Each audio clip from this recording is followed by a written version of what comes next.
Bienvenue dans 30 jours pour apprendre à programmer en Python.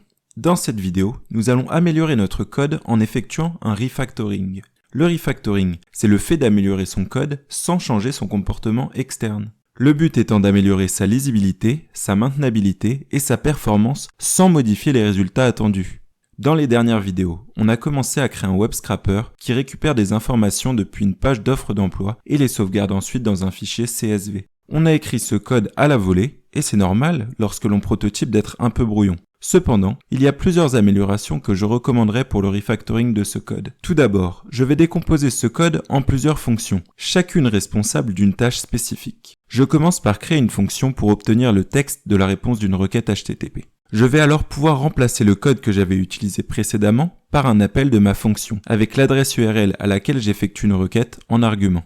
Depuis le début du projet, j'écris mes noms de variables et ma documentation en anglais. C'est une bonne pratique qui permet aux collaborateurs internationaux de pouvoir reprendre votre code sans aucun problème et de créer une continuité avec les paquets tiers utilisés qui sont généralement écrits en anglais. Ensuite, on voit que le code utilisé pour récupérer un texte à partir d'une icône est répété pour chaque icône. Il est de bonne pratique de définir une fonction pour éviter les répétitions et rendre les changements plus simples à effectuer. De plus, vous ne l'avez pas vu jusqu'ici, mais si j'essaie de scraper certaines pages qui ne possèdent pas certains éléments, cela peut déclencher une erreur. Par exemple, ici, cette page ne contient pas d'icône et donc d'informations relatives au salaire. Si j'essaie de récupérer cette dernière via ma fonction, alors une erreur d'attribut va se déclencher et interrompre mon script. Pour régler cela, je sors un peu du cadre du refactoring et je vais intégrer à ma fonction une gestion des erreurs à l'aide d'une structure try-except. Pour plus d'informations sur cette structure, j'en parle dans la vidéo 18 de la série. Ici, on va essayer de récupérer le tag de l'icône i et de remonter son arbre syntaxique avec 2 fois l'attribut parent.